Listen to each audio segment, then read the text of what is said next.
And like I said in that video, the Department of Homeland Security is looking at y'all. Today, the two men accused of making terroristic threats against the New York Jewish community will appear before a judge. One of them was arrested at Penn Station following several disturbing social media posts. All right.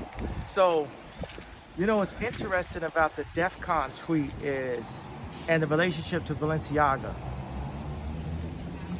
the enemy's plan is set up far before the fallout. The Jewish people are the middlemen. They sold America to China. People say our greatest threat is China. Our greatest threat is Satan. They are looking at y'all. Feeling young, but they treat me like an OG. And they want the tea on me, I swear these bitches nosy.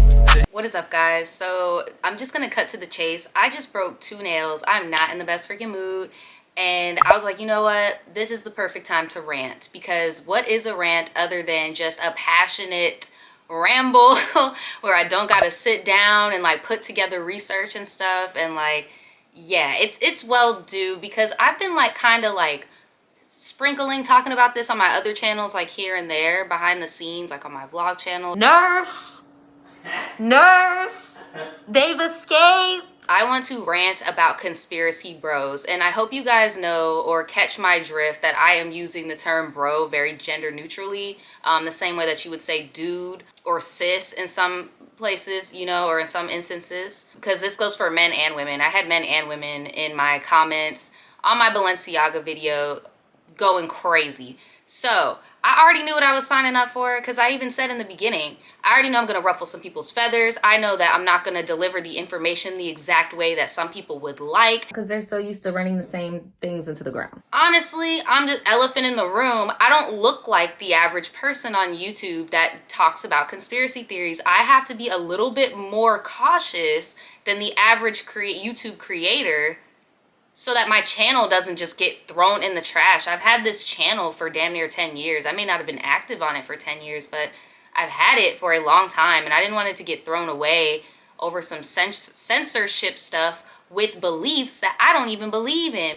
If what you got going on and what you feel so passionate about is on the red tier of the chart, please do you just need to reflect. And this is also why I like to do lesser known conspiracies or make my own and bring them to the internet, because when you do stuff that is already so broadly spoken about, it gets in the hands of certain people that I'm going to mention in this video, and it always goes down the rabbit hole, which always ends up to anti-Semitism, unfortunately. So yeah, in the future, I feel like I'm just going to stick to my own stuff like I've been doing, because I love making conspiracy content, but this was definitely a little bitter, not gonna lie, but a little bad taste in my mouth.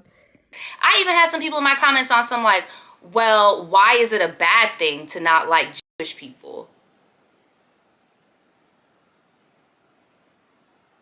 And this is why I was even scared to go to the Balenciaga route, because it always goes there. I have people so angry that, that's why I said conspiracy bros, because on this part, it was specifically women.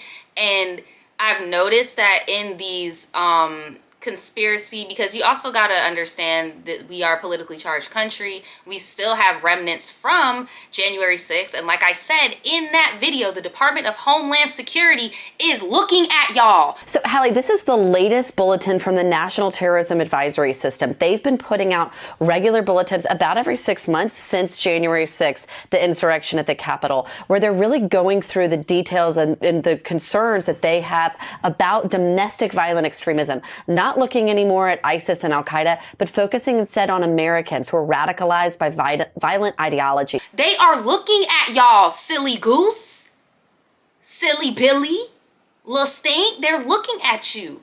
They said they're not looking outside no more. They're looking at you on the internet saying all this harmful rhetoric. That's who they're looking at you. You're about to go to jail, and I'm not gonna sit with you. And if I go to jail, you're not gonna buy me out.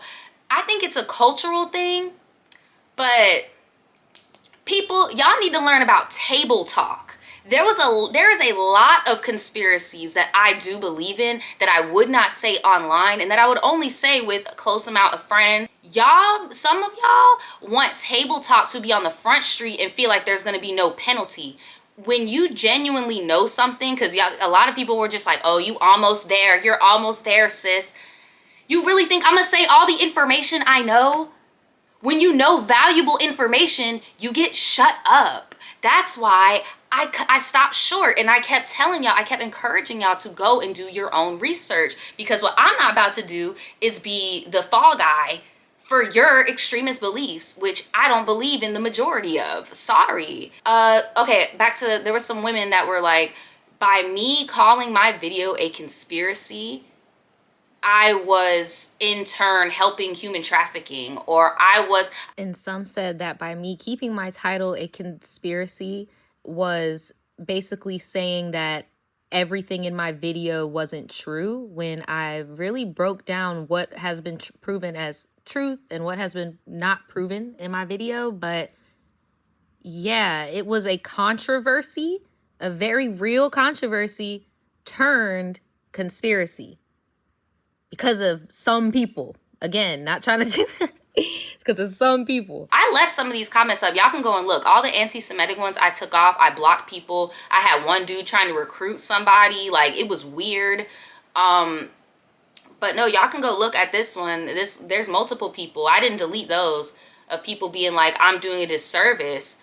Guys, I did the service by using my platform to get the word out. That was the service. I also have to do a service to myself to not get the platform that I'm using to do the greater good out of here and canceled out of here. You get what I'm saying?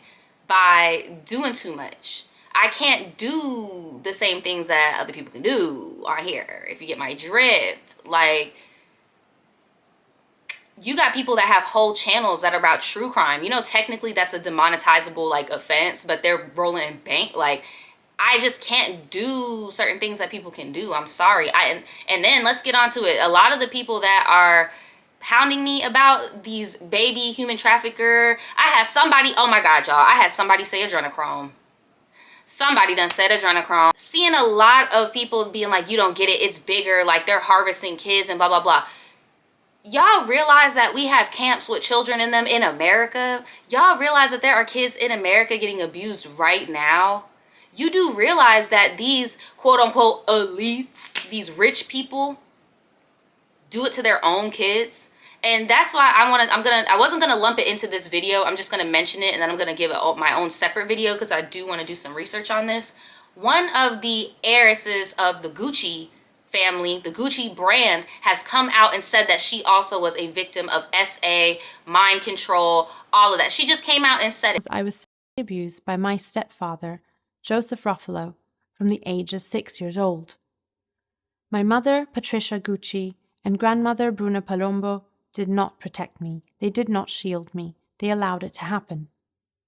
But I'm coming forward publicly today because, as hard as this is for me, I feel it is my duty to expose the misconceptions about child sexual abuse and to raise awareness that every single day we, as a society, are failing to protect the most vulnerable and innocent among us, our children.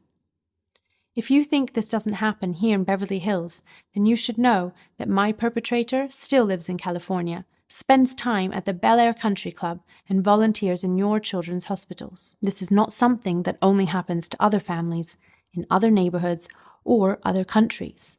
It is everywhere and happens to children in all countries, all states, all ethnic backgrounds, and all neighborhoods. And she even said out of her own mouth, this is not a Hollywood thing. It's a business going on right under our nose. And what I tried to say at the end of my video, my Balenciaga video, is the reason why we don't get it is because we are not the consumers. We do not even make enough to even hear these disgusting conversations these people are really having, because they know how to have table talk. Rich people know how to have table talk because they want to keep themselves rich and us below. So, look, y'all, all I want to say is y'all please go easy on content creators on the YouTube platform, specifically creators of color, because they're not Fox News. They can't go all crazy. Remember when news reporters had to say facts and not opinions and clickbait titles? That is not the day anymore. So I get it. I get why y'all want more from us.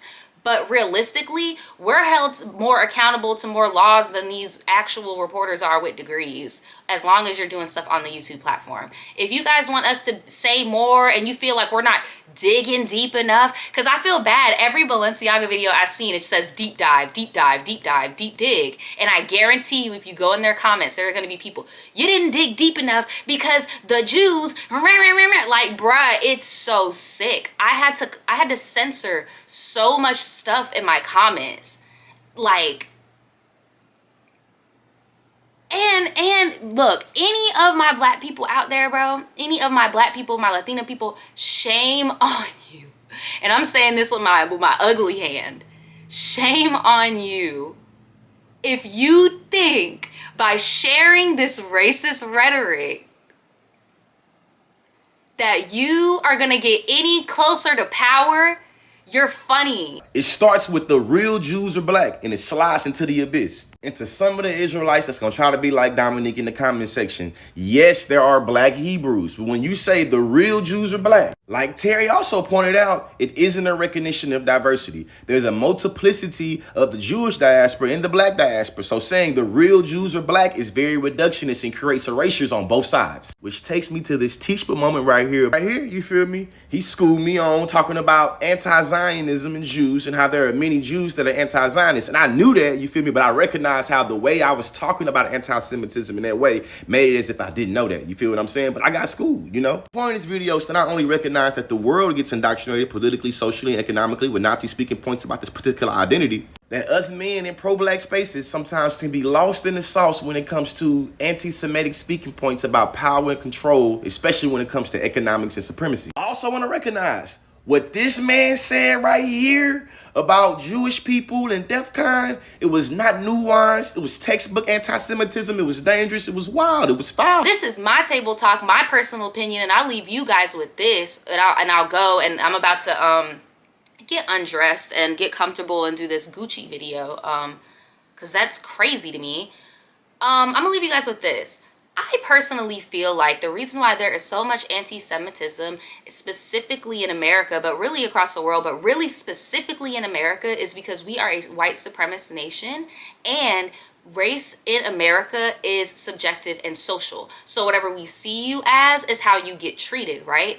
Jewish people look like to Americans now, because we're not going to freaking discredit the fact that they went through a whole genocide, because they do have a different phenotype. Like, let's not get it fucked up. But to Americans, they are white. They are a danger to power to other white Americans. That's my theory of why it's always a different scapegoat situation with Jewish people in America. One second they got too much money, the next second they don't got enough. I just feel like they feel like their whiteness is threatened. Mind you guys know, like, I'm talking generally here. I'm not saying every person. You get what I'm saying? The fact that I even have to do all that, though, you see how I gotta censor myself? Obviously I'm not talking about every white person, because I know white people do watch me.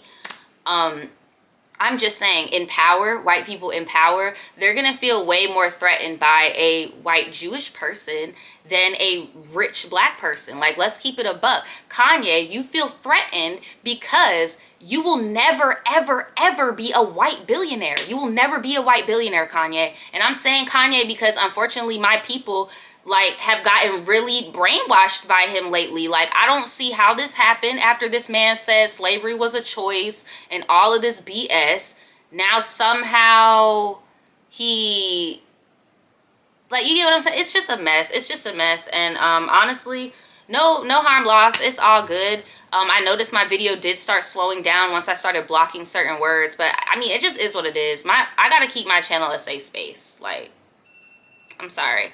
All right, my timer's going off. That means I got to get it going. Sorry, y'all. I hope this wasn't all over the place, and I will see you guys with the Gucci video hopefully this weekend. Okay, peace. Feeling young, but they treat me like an OG.